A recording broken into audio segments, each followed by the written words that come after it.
Numéro 21, satellite géostationnaire. Donc, on a l'expression de la période d'un satellite quelconque, comparer la période de révolution d'un satellite géostationnaire et la période de rotation de la Terre sur elle-même, géosynchrone et Terre.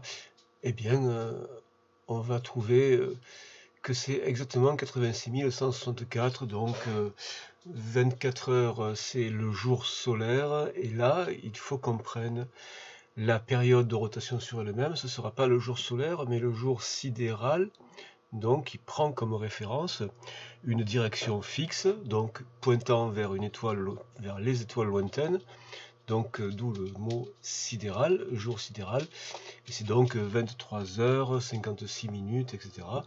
Et ça correspond à 86 164 secondes. Donc ça, c'est bien le jour sidéral, période de révolution, de rotation de la Terre sur elle-même. Calculer la distance par rapport au sol de ce satellite, eh bien, il va falloir qu'on exprime là-dedans, qu'on exprime le petit h. Donc on l'a fait en cours à partir de la troisième loi de Kepler. Là, on le fait à partir de cette expression-là. Donc, t égale 2pi racine de RT plus H au cube sur GMT. On va donc diviser par 2pi. Donc, t sur 2pi égale racine de RT plus H au cube divisé par GMT. Ensuite, on élève les deux côtés au carré. Donc, t au carré, 4 pi au carré égale RT plus H au cube sur GMT. On multiplie par GMT. Donc, GMT t carré sur 4 pi carré égale RT plus H au cube. Ensuite, on doit extraire la racine cubique, donc puissance 1/3 pour certaines calculatrices, ou racine cubique pour ceux qui ont racine cubique. Donc, racine cubique de GMT fois t au carré sur 4 pi carré égale RT plus H. Et donc, c'est le H qu'on doit exprimer. On va avoir donc H égale ce terme en racine cubique moins RT. Donc, racine cubique de GMT t au carré sur 4 pi carré moins RT. Quelle valeur? Donc, racine cubique, ici, c'est la constante universelle 6,67 10-11. La masse de la Terre, 5,97 10 puissance 24 kg. T au carré, donc la période au carré, donc les 86 164 secondes au carré.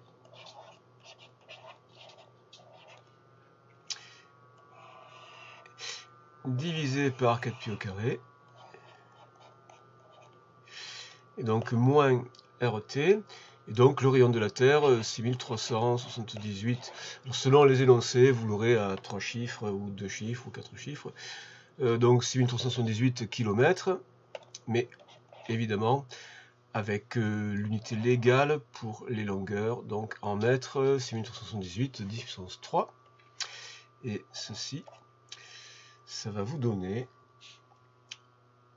3,57777, donc 58, 10 puissance 7 mètres. Vous avez l'altitude là, à laquelle doit se trouver un satellite pour que sa période soit la période de rotation de la Terre.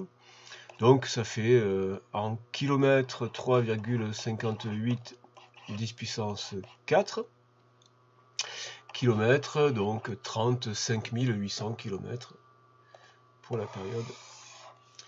Pour l'altitude géostationnaire ou géosynchrone, 35 800 km.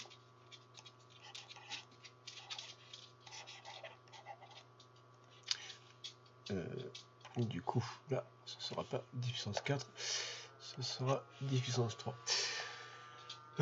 Voilà, 3 dessins d'orbite, l'une est incompatible avec les lois de la mécanique.